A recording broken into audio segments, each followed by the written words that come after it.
The following is a presentation of the Mat Talk Podcast Network. These guys aren't playing around. It's time to put the books away and get in the room. It's time for Wrestling Recess. Now your hosts, Dysen Gould and Dom Deputy. PA Power Wrestling. Pennsylvania is wrestling. What's up, everybody? I'm Dysen Gould, and I'm back the PA Power Wrestling Recess podcast. And today I got a very special guest with Big Ten Network broadcaster Shane Sparks. Thanks for joining me today, Shane.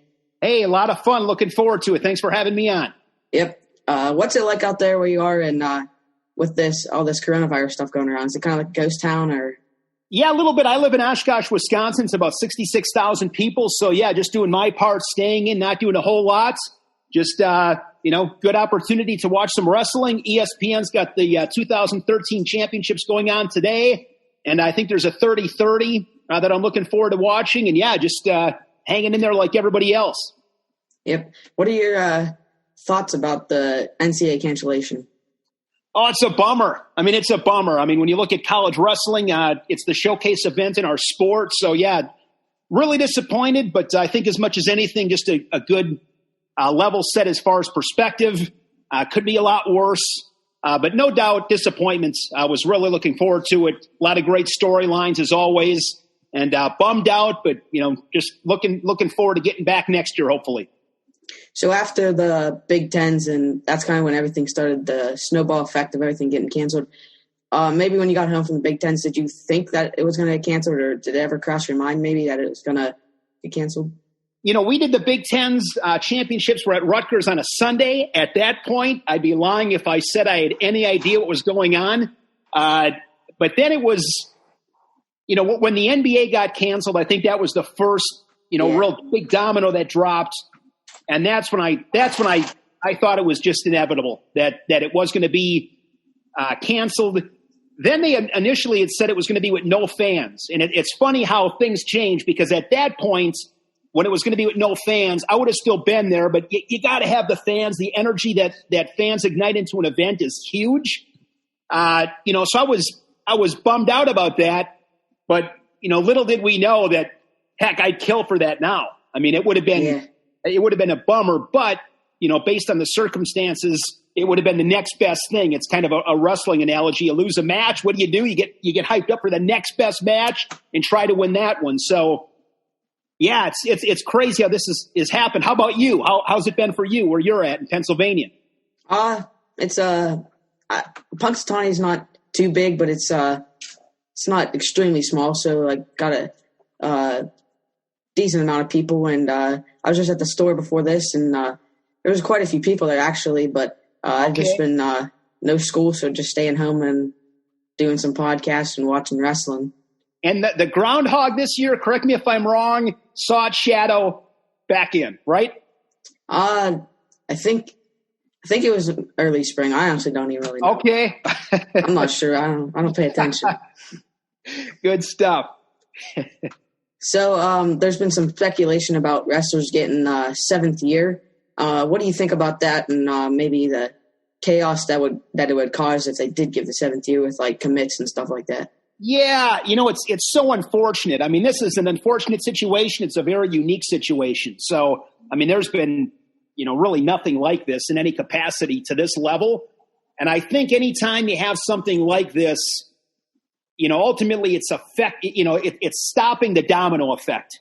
There are going to be negatives, but it's my opinion that, man, and it kills me to say this because it's just so sad for a lot of these guys. But I think, and again, I'm not that smart to be involved in these conversations and, what all the positives and negatives are. But my perception just initially is that you kind of just move on and get past it. Now, I think one thing that I just heard last week, and I'm not sure, again, how much this will come up, but guys like Spencer Lee, Gable Steveson, Aaron Brooks, to name a few, those guys have not taken a red shirt. I don't think Luke Pletcher took a red shirt. I think he started at Ohio State as a true freshman. If those guys could, use a red shirt, I'm not sure if they could or not. I'm not sure what would all go into that, but I guess my point being is at some point you got to just kind of bite the bullet, for lack of a better way to say it. And it's super unfortunate, especially a guy that comes to mind for me is just Spencer Lee. And, of course, you got to get a third title. And as dominant as he's been this season, one thing I've learned in this sport is nothing is given, no matter what. I mean, you got to go out and earn it. So I don't want to discount, winning, how tough it is to win one national title, let alone winning 4. But Spencer Lee, my heart goes out to him because you look at Iowa, they've never had a 4-time national champ. Again, I make no assumptions that he's going to roll out of bed and win 4. However, he's just a guy that comes to mind where he'll never get that chance most likely. And man, you're just disappointed for him. As much as I want to see guys like Spencer win his 3rd and Luga win his 1st and guys like Pletcher and Cullen Moore, I don't think they can give that 7th year because it'd be too much of a mess for like commits coming in. Then then maybe they have to sit out a year, and guys like Jaden Ironman, if Max would get another year. I think they just got to move on because I'd love to see those guys get a chance, but I don't think it's right. Yeah, I'm kind of with you on that. Hey, Dysen, before we go on, I can't help myself. I got to ask you, give me the story on what you have behind you. That is awesome. Actually, this that poster was sent to me by Caleb Young, I believe. Okay. And I just put it up there because I thought it would be a good background. So that is awesome. So what is that? Like everybody that's won a national title at Iowa? Yeah, those pictures are all the national champs, and then down at the bottom, which you can see some of, it lists all the All-Americans, and then there's all the coaches. Then it's got the old field house, and then it's got Carver in 2010. I think this poster was made in like 2010. That is an awesome poster. That's one of the better, cooler wrestling posters I've ever seen. That's fantastic. Thanks. Good stuff. So, how did you ever wrestle when you were younger, or like how'd you get into the sport? Yeah, I did. I started wrestling in 1st grade. I was 7 years old. My dad did not wrestle. Long story short, there was a local farmer who we were family friends with. They had somebody on the wrestling team. I grew up in a town, Ripon, Wisconsin, about 7,000 people. And I remember going to watch. He was a heavyweight. His name was Tim Dysinski, so I went and watched him. And next thing you know, I'm at wrestling. But it wasn't it was just kind of weird how I got into it. Like I said, Dad didn't wrestle, so it wasn't something that was like shoved down my throat, but I had a great experience with the sport, wrestled through high school, and just wrestled through high school, and that was it. But I just loved it. It was great sport. Always wanted to be in broadcasting, so that's kind of where this whole, it's where I ended up. Yeah, so talking about your broadcasting, how did you kind of get with Big Ten, and did you go to college for broadcasting or communications?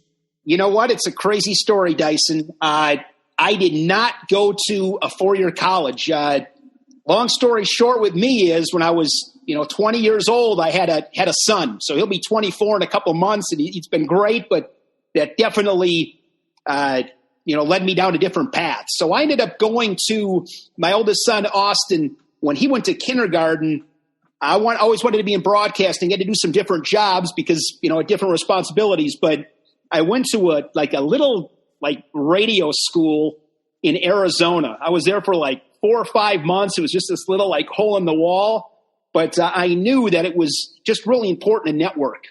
So I went to that little school and ended up getting into sports radio. I did a sports talk show for a number of years. And when I was doing that sports talk show, we also did a wrestling radio show. This is in about 2003. And being on the Big Ten Network had always been really been a dream. That had always been the gold standard. I'd watch Big Ten Network, and I'd always just been like, man, it'd be just an absolute dream to be on, the Big Ten Network. So when the championships were in Philadelphia in 2011, now those are ran on ESPN3, but they were these little radios that you would buy at the venue. And I was on one of those at the time. Now those are, I think those are on ESPN3. That's how that all works. Those individual mats, you can listen to them at the championships. Well, at that time, it hadn't got to that point yet. it was these little ear things. You would buy them, and then you would listen to them in the venue. And somebody heard me on one of those and introduced me to Jim Gibbons. And that was the biggest break I ever got.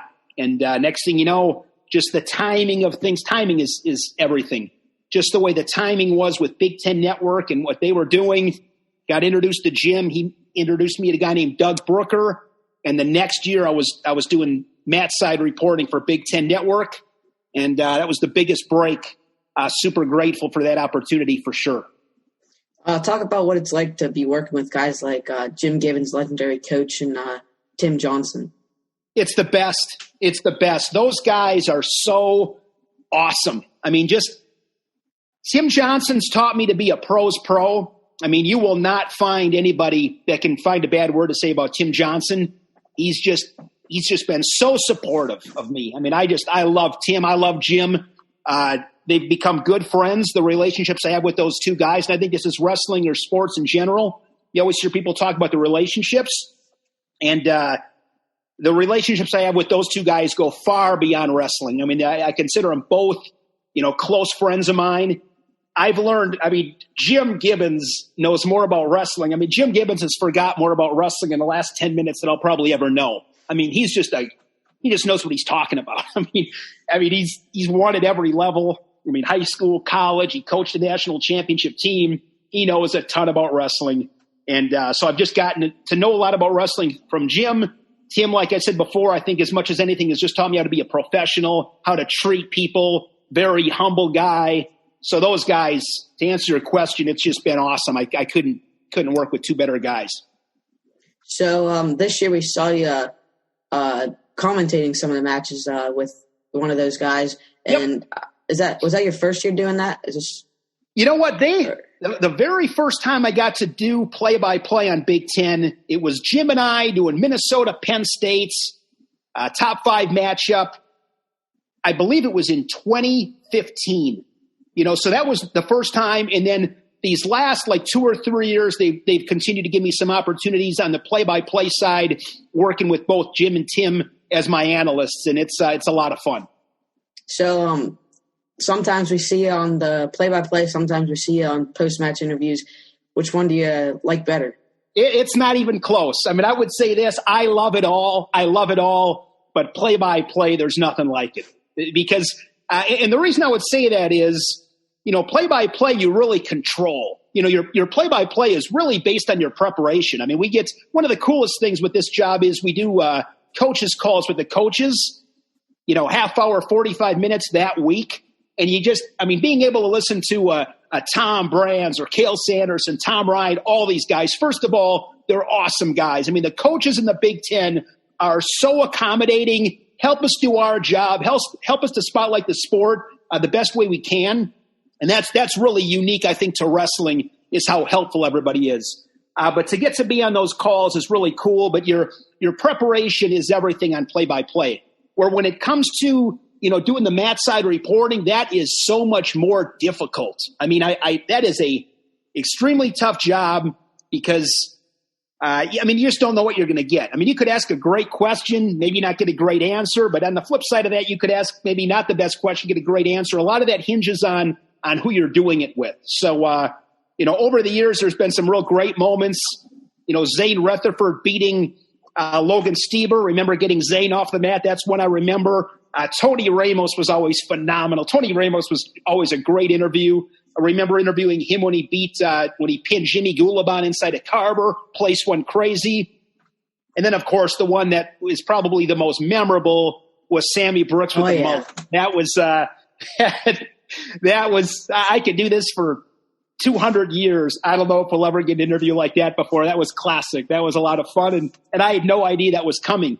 At that time, one thing – that particular year, I remember, we did not do the interviews with those guys right off the mat. They brought them back, and I was able to get a minute or two with those guys because there was a commercial break. They'd come to us out of the commercial. So you got a couple of minutes to talk to people. And during that time, lets them catch their breath a little bit. And then I would tell them, I'm going to ask you these couple questions. So to give them so then they could think about it a little bit. So I remember telling Sammy, like, oh, all right, Sammy, I was going to ask you this and that. And he's like, okay, fine. And then I asked him the question. He goes right into the haircut thing. And I thought I handled it all right. But I never had any idea that he was going to go down that road. But Sammy's awesome. That's good stuff. Yeah, that's definitely one that comes to my mind as an Iowa fan. Yeah, that was a lot of fun. I listen to that every so often. You just seemed like you had like no idea where to go from that. He started talking about his mullet, and you're just like, yeah. I mean, he had the greatest. It will forever be the greatest line of all time. You can't grow a great mullet in a day, and you can't win a Big Ten title in a day. It's the best quote I've ever gotten. That was fantastic. Sam, he's a good guy. So moving on to talking a little bit about this season and your thoughts. Iowa was obviously very dominant this year, beating Penn State for the first time in I don't even know how long, but it's been a while. Yeah. They were just poised for a national title. Talk about their dominance and what it was like covering them. Gosh, I'll tell you this. Anytime I get to do anything with Big Ten Network, Dyson, and heck, who knows, maybe I'm keeping the seat warm for you someday. It is the greatest. I can't put into words how awesome it is. I mean, it's the best of the best, packed arenas, showcase matches, guys, 1 versus 2. We see that all the time. It's awesome. When it comes to Iowa, I'm 44 years old. So when I was in high school, those were, in my opinion, the best teams. The 91 and 92 Hawkeye teams. My all-time favorite wrestler is Chad Zappital. He was a 3-time finalist for the Hawkeyes, but during that time, it was Zappital, Terry and Tom Brands, the Steiner twins, Bart Schelsvig, Tom Ryan, Mark Ryland, John Ostendorp. I mean, it was just hammer after hammer after hammer. So just as a wrestling fan, I followed Iowa, and anytime I get to go to Carver Hawkeye Arena, I mean, that place, to me, it's the Yankee Stadium of college wrestling. So I love going there. And especially this season, it was a lot of fun to go there. They always got a huge crowd, and they had a special team. I mean, they had a special team, no doubt about it. Again, with wrestling, you just never know. I mean, one quote that I heard from Tom Brands once, and I love it, is when it comes to wrestling, I don't make predictions because you just don't know. I mean, if somebody had a gun to my head, who would I have picked to win the national title? Of course I go with Iowa, but I've been around the sport too long to give anybody anything for free. I mean, you just never know the physicality of this sport. Crazy things happen. I mean, the injuries are a huge part of it. The circumstances of the day are what makes sports great. So they had a special team. I mean, and they were eager for another title. I think the last title the Hawkeyes won was in 2010. Yeah. The fact that it was going to be in Minneapolis, a bordering state, I think it would have been a ton of Iowa fans up there inside U.S. Bank Stadium. So it's got to be so disappointing for that program, that fan base, those individuals. They had a great year. It's fun to cover those guys. And I would say this about this particular Hawkeye team, and I don't know these guys that well, but I know them a little bit. You interact with these guys a little bit. Awesome kids. I call them kids, awesome young men. I mean, Spencer Lee is awesome. I mean, just a super nice guy. Michael Kemmer, really nice guy. Caleb Young, you said he sent you that poster. I haven't dealt with him a whole lot, but I'm sure, he's right out of that same mold. Tony Cassiope, he's got a big smile on his face all the time. Jacob Warner, I've gotten to know him a little bit. I like him. I just like the way they go about, and this is just my own opinion. I think this Hawkeye team has a little bit more of a personality to it. It's okay to smile. It's okay to have some fun. And I think that's one thing that this Hawkeye team, it's just, again, my opinion. It's my opinion, but I think, and of course it helps when you have a ton of talent, but I really like this group, and I'm just disappointed for them. So you mentioned, obviously the NCAA tournament being up in Minnesota at U.S. Bank Stadium. Talk about what your thoughts were about maybe being in the football stadium this year with a ton of fans and stuff like that. What were your thoughts going into I think it's great. I think it's awesome. I mean, I think with wrestling, and the growth of the sport here this last decade, I mean, it's proven these NCAA championships are a big deal. I mean, ESPN's done a great job, really elevating those championships with all they've done on their ESPN family of networks. And I think it's great. I mean, I like pushing the envelope a little bit. You got to try stuff. I mean, what kind of fan experience was it going to be? I'm not sure. I mean, I think that's something we would have had to see firsthand, but I love the fact that wrestling's pushing the envelope a little bit. You go back to, was it 20? I don't remember the year. I think it's 4 years ago, maybe 2016, maybe Kinnick Stadium, middle of November. You got 42,000 people there. Oh, what if it snows? What if this happens? What if that happens? Hey, we'll worry about that when it happens. Sometimes you got to push the envelope and take some chances. And I love the fact that it was going to be at US Bank Stadium. I was hoping for 45,000 people. Maybe somehow you get 50. And maybe it's not as great as – maybe it would have been that great. I don't know. But I think wrestling's in position where you got to force you got to push the envelope a little bit and try to be innovative. Make things an event. And wrestling's done a really good job of that. In recent years, whether it's – Carver Hawkeye's always packed. But you look at the job that – Penn State's done. They're at the Bryce Jordan Center, or Ohio State at the Schottenstein. The Rack is always fun. Rutgers has done some things. They were actually supposed to wrestle at Yankee Stadium a couple of years ago, and that wasn't able to happen because of circumstances. But you gotta be creative, be innovative, and be different. Make it an event. And I think that's as cool as anything when you look at what wrestling's done from a marketing standpoint in the last 10 years. Yeah, that's. I thought it was a great idea to put in the football stadium and get a ton of fans. And maybe if it doesn't work, then you don't do it again. If it works, yeah, that's it. You got to try things. You got to try things and take some chances. But I think it would have been awesome. And I think we'll see if this is something that they work into the rotation from time to time. Is a football stadium or a big time venue? Yeah. Talking about maybe what comes to mind when you're talking about your favorite matches, maybe to cover that you've covered in the past? You were talking about Penn State, Iowa, obviously, and matches in Carver. What comes to mind when you think of your favorite match to cover? Man, that's a great question because there's a handful of them. I mean, and the years kind of all run together. I remember a big match with Iowa, Penn State at Penn State. I think Iowa won that one. Bobby Telford was the heavyweight, so that's probably a handful of years.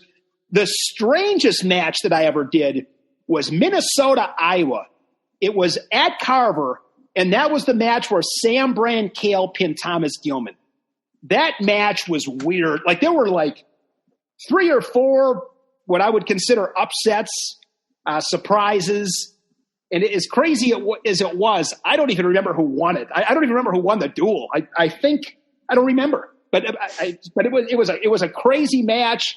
I remember, I think Dylan Ness, beat St. John. I don't remember if Telford might have beat Nelson. It was just a weird match. I remember that one. The first match I ever got to do for Big Ten, I will never forget. That was at Carver against Minnesota as well. That was McDonough and Zach Sanders. I think they were 1-2 in the country. I'll never forget that one. Walking down that tunnel, when you walk down that tunnel in Carver and you can see the arena, if you ever get a chance to do it, it's the coolest thing I've ever gotten to do. One of the coolest things ever. But that match I'll always remember. I'm trying to think of some other ones. At least I've been at a lot of national tournaments. Those are always unbelievable. Dake versus Taylor, Snyder versus Gwizdowski. Every year there's obviously a handful of matchups that stand out. But it's just a lot of fun. I just love being able to travel city to city around the Big Ten, see the best wrestlers in front of big crowds. It's awesome. There's so many. Every duel's got it. Just never disappoints. It never disappoints. Who sticks out to you when you think of maybe freshman of the year this year, Big Ten or anything? You got guys like Aaron Brooks and just a bunch of dominant freshmen this year. Who comes to your mind when you think of It's freshmen? Crazy. It's crazy how good guys are young. These guys come out of high school and they are ready to win. So this year in the Big Ten, I believe Aaron Brooks was the Big Ten Freshman of the Year. Can't argue that. You can't argue that. I mean, he had a great year. He's another guy that, and again, I'm always very careful to, I mean, people don't understand, including myself. I think I'm starting to comprehend it more and more. To be an All-American in any division, and speaking especially about Division I, these guys are so good. To win a national title, to win one is incredible. To win one. There are phenomenal wrestlers that have not won a Division I national title, and you can't just go down to the grocery store, go to aisle 8, third shelf on the right, and get a national title. I mean, you can't buy them. I mean, it's hard to win those. So getting back to Aaron Brooks, I don't want to like make it sound like, oh, he's just going to win 4 national titles. It doesn't work like that. There's just too many factors. A million things have to go right. One thing has to go wrong to get you off that path. But he's a guy that comes to mind where in 20 years, it'll be interesting to see how his college career goes, because I think he's a guy that maybe we'll see what he does, but maybe he'll win 3 national titles. Maybe he'll be like, possibly, again, I don't assume any of this stuff. I keep saying that, but maybe Spencer Lee wins 3. Maybe Aaron Brooks wins 3. Brooks doesn't get it as a freshman. Spencer Lee doesn't get it as a junior because of this, COVID-19. But to answer your question, Aaron Brooks comes to mind. Sammy Sasso from Ohio State's a savage. I mean, he's a savage. He would have been in the mix as well. So obviously I know Big Ten, really well. So I just speak to those Big Ten guys maybe more than others. But those 2 guys, I don't know if there's anybody else that really, those 2 guys are the 2 that come to mind right away. Yeah. Maybe thinking. How about you? What do you think?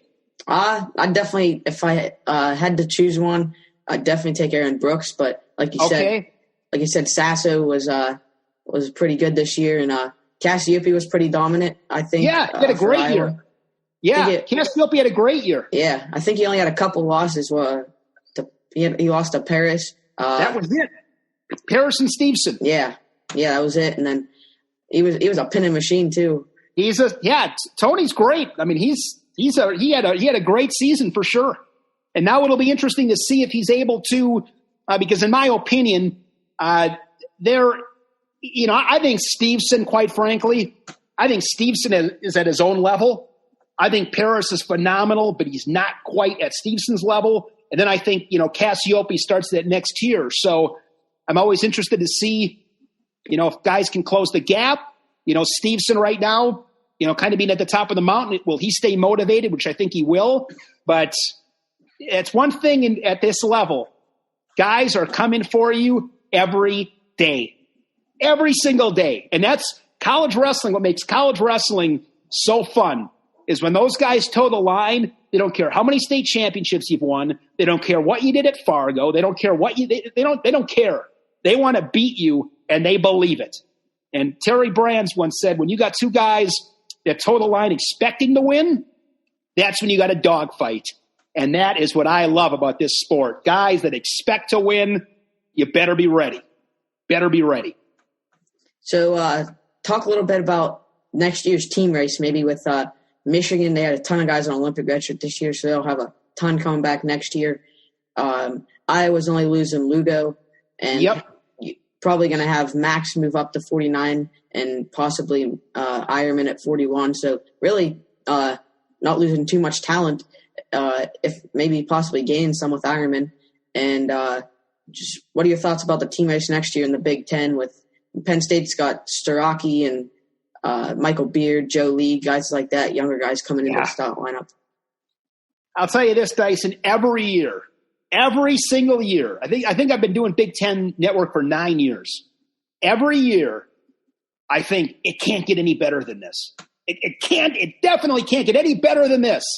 And sure enough, the next year, it's like, oh my gosh, it's better than last year. It can't get any better than this. Next year comes, oh my gosh, it's better again. This conference keeps getting better and better and better. Next year, that Iowa team, you could argue on paper, which again, it's worth the price of the piece of paper it's on, but on paper, you could argue that Hawkeye team next year is better than this year's team because they're all a year older, a year better, and then you throw Ironman into the mix. I think next year's Hawkeye team is better than this year's team if they stay healthy. And there's, so many factors. And this team this year, that Hawkeye team, to the best of my knowledge, stayed pretty healthy.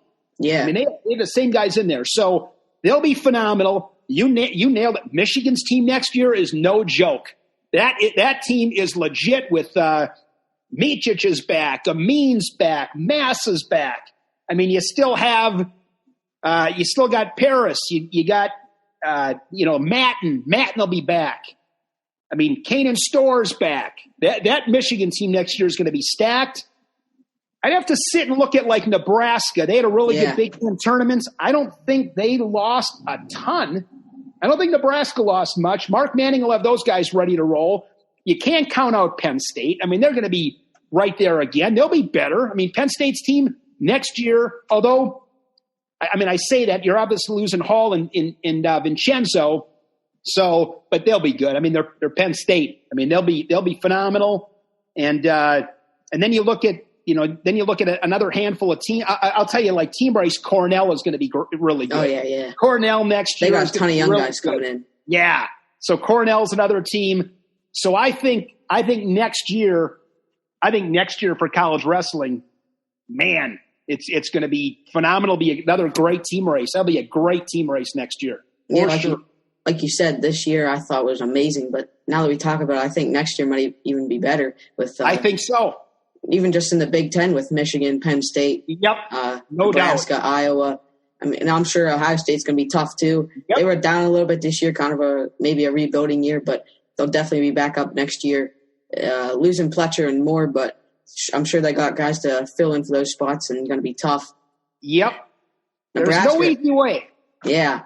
And Michigan, they got Will Luan at 57. He was He was a tough freshman this year. Yep, he had a really good year. Yeah. Michigan's going to be really good. And it's one of those things where and we've seen this, in the last few years. I remember, I was calling the match on National Duels. Gosh, time flies. It's probably, 3-4 years ago already. But when Soriano got hurt he was wrestling Nick Piccinini. He got hurt. Penn State was able to overcome that. I was doing the match with Jason Nolf against Rutgers late January one year. He gets hurt. Injuries to me, the physicality of this sport at that level. I mean, you hear the grunts and groans. You hear the bones banging. It is physical. I mean, these guys being able to go through a season unscathed, injury-wise, that is going to be so important. I mean, you look at the teams we just mentioned, they're all great. But all of a sudden you get an injury with one of these guys, which isn't that far-fetched at all. You'd almost bet it's inevitable. It changes things. Yeah. And then it becomes depth. I mean, then it's one thing I've learned, Dysen, as much as anything else in sports, regardless of sport in the last 20 years, when you are talking about the top 1% of the top 1%, the margin for error is razor thin. It is so tough to win. One team wins. One. That's it. So, and that's one thing. I'll bring up Iowa again. I know you're a Hawkeye fan. I think about Iowa. I think about Ohio State in the last, 10 years. I think Tom Brands in Iowa, since his time coming to Iowa, I think they've taken a trophy home maybe every year with the exception of maybe the first year he was there and then maybe one other time. If you're in the top 4, that's so hard to do. Like, I know that people in Iowa, they got high standards, and that's great. But Tom Brands has done a phenomenal job at Iowa. Tom Ryan, the job he's done at Ohio State, I think they've taken a trophy home 5 straight years. It's hard to win. I mean, you win one of those things, and that's why what Penn State's done the last decade is they've made a mockery of how difficult it is. Because it's so hard to win one, let alone, what have they won, 8? Yeah. That's incredible. It's hard to win, and then once you get there, to be able to maintain that level of excellence, and I'm not one of these guys either. Like, I don't, yeah, they got a lot of talent, but it's still hard to win. Like, oh, anybody can win with that team. No. It's like people that say anybody could have won, Phil Jackson won 6 titles with the Bulls. Like, anybody could have won those. They had Michael Jordan. No, it's not. I don't care who you have. There's a lot of great coaches in all sports that have great talent that still don't win a title. And that doesn't mean they were unsuccessful. It's the consistency of a Tom Brands, Tom Ryan, Cale Sanderson. The consistency they've had is remarkable, and I think very, very underappreciated by many. Just a question that came to mind right now. What's maybe one of the biggest crowds or like craziest atmospheres you think you've been in as a broadcaster? When Rutherford beat Stieber inside Rec Hall, you couldn't hear. When Ramos pinned Gulabon in Carver, you couldn't hear. Those two come to mind immediately. Those two come to mind, 1, 2. I'd have to think about another one. Man, I'm sure there's some other ones. I can tell you the quietest one I've ever heard was when Brand Kale pinned Gilman. That place was silent inside Carver. That what I remember was like, whoa. I'll give you another one. I'll give you a good story. Let me give you a good story. You talked about like some of the great matches. I can't believe I forgot about this one. Champaign, Illinois. Isaiah Martinez, Jason Nolf. And I talked before about preparation. So play-by-play, you do a lot of prepping. When it comes to interviews, typically what I do is I still go in with like a basic, we'll call it blueprint. So I might have 20, 30 questions of like a general, just like general questions that I can use with anybody. And then, then maybe something specific to the match that I can just come up in my head watching the match. So I will never forget this one. So Isaiah Martinez is wrestling Jason Nolf. We're going to most likely interview Isaiah Martinez, right? I mean, of course he's going to win. He's a 2-time national champ. And Jason Nolf, if I'm being real honest, I mean, who's that? I didn't know Jason Nolf at that time.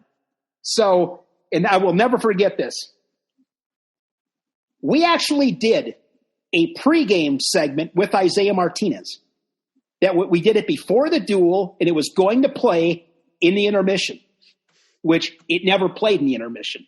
So I have these questions for Isaiah Martinez. I'm getting ready. He's up wrestling Jason Nolf. He's going to win. I'll do my interview with Isaiah Martinez. I got my questions. I know what I'm going to ask him. Like, I am ready to roll on this dice, and I'm going to knock this out of the park. Nolf, I think he pinned him. Pinned Isaiah Martinez. And I remember this panic that overtook me because I wasn't prepared for this. Like, oh my God. So I remember, and one thing with me, and I joke with Matt McDonough about this. I've stayed in touch with Matt. Matt McDonough is the first interview I ever did. It was at Midlands. I think he pinned Garnett from Virginia Tech. So I'm very, another thing I'm very humble. Like I stay very humble, and I just don't take myself too serious. Okay. I'm not above anything. So I talked to Matt McDonough before the Midlands, and I said, "Hey, Matt, my name is Shane Sparks. I'm going to be doing the interviews."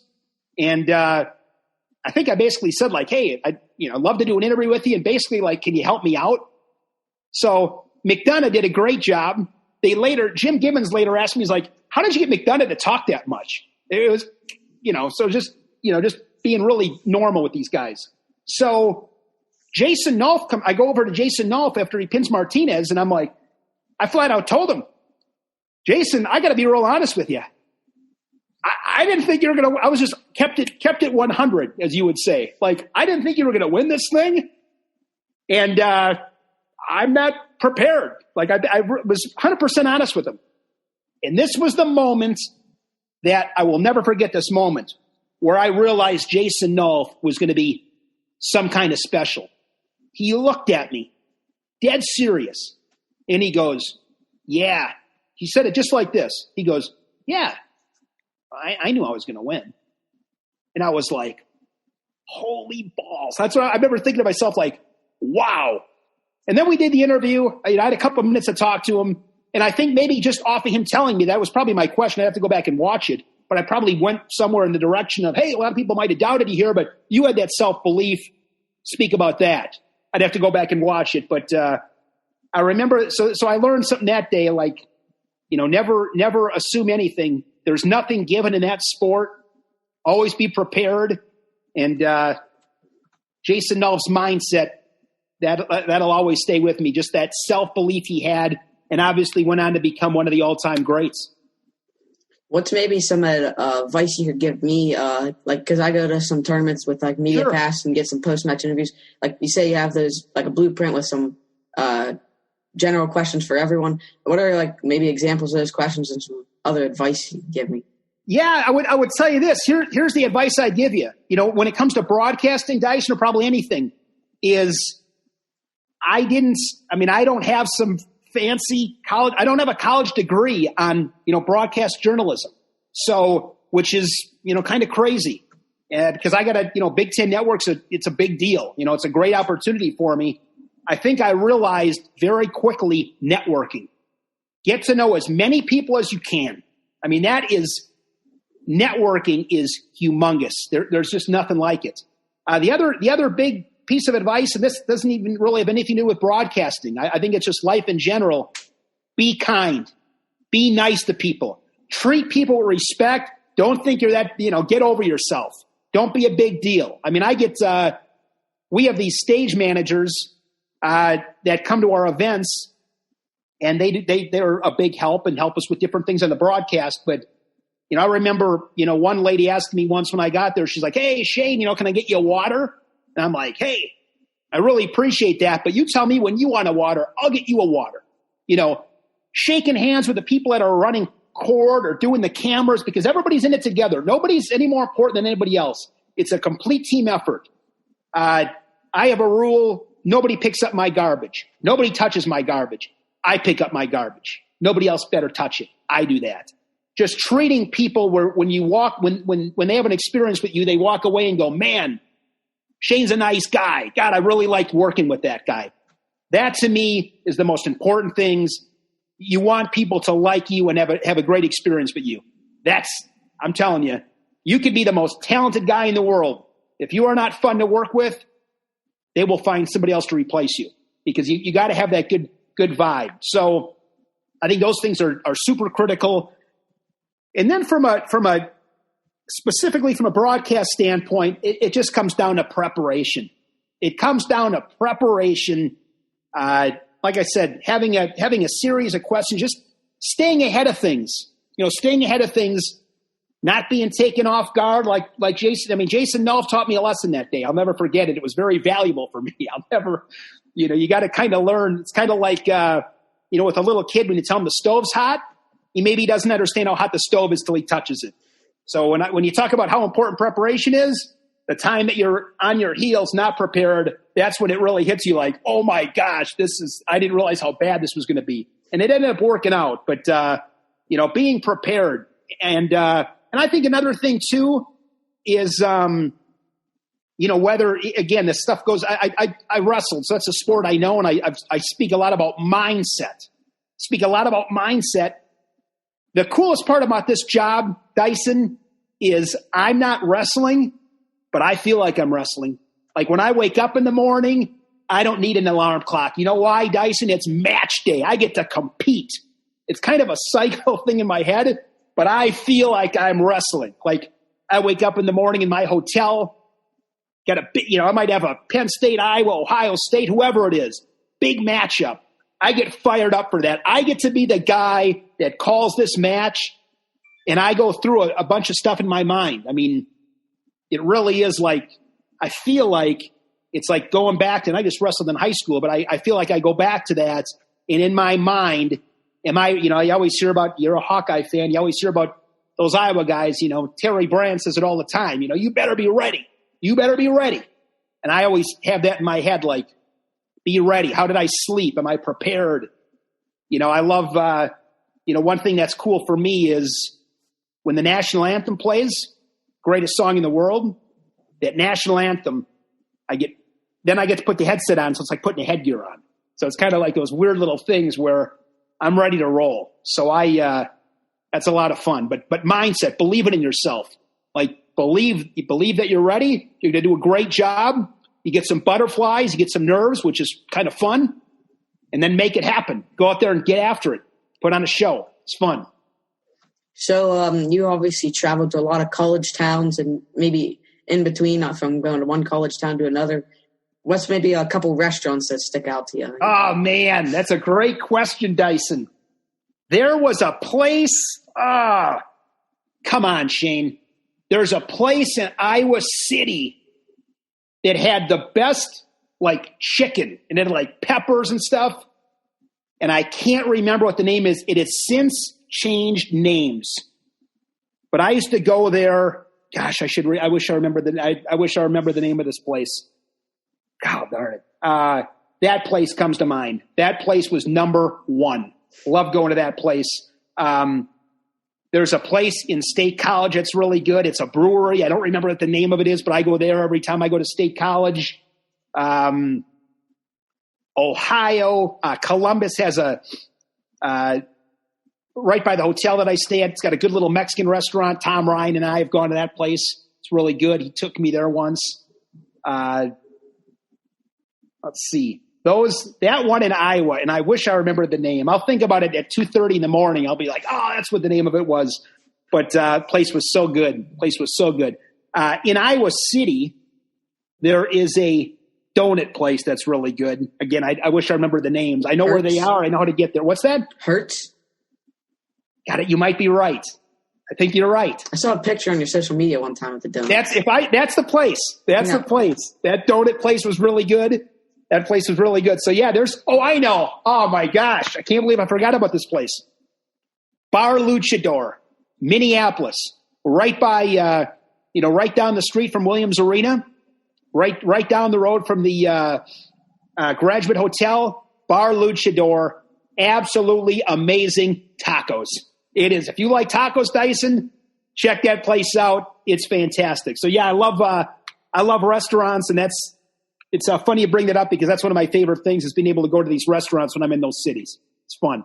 I got to ask, have you ever ate at Bluebird Diner in Iowa City? I have not. Is that You haven't ate at Bluebird Diner? It's like, is that your go-to place? Yeah, it's the go-to place. That's where the team always that's eats there. That's where Marin Ellen. Isn't that where when they did that yeah. Alex and Eli, Big Ten Network did that special on those two. I think they might have had a seat in there that Kim and Mariah were eating there, maybe. Yeah, I think there's a couple good breakfast restaurants in Iowa City. There's the Dandelion, and then there's the Bluebird. Bluebird's like the team always goes there before the morning of match day. Really? Yeah. It's got some good cinnamon roll French toast. I'll tell you what, I will check that out. Do you get to Iowa City? Do you go to duels? Yeah. You ever make it? I go to a couple every year, at least. Well, next time you're in Iowa City for a duel and I'm there, I'll take you out to that diner place. All right, sounds good. Bluebird Diner. I'll have to make a note of that. All right, that's all I got for you today, Shane. Thanks for coming on and spending your time and talking with me. This has been a lot of fun. Thanks so much for having me on, Dyson. Really appreciate the work you're doing. You did a great job. Awesome questions. Anytime you want to talk some wrestling, you know where to find me. Yep, thanks for coming.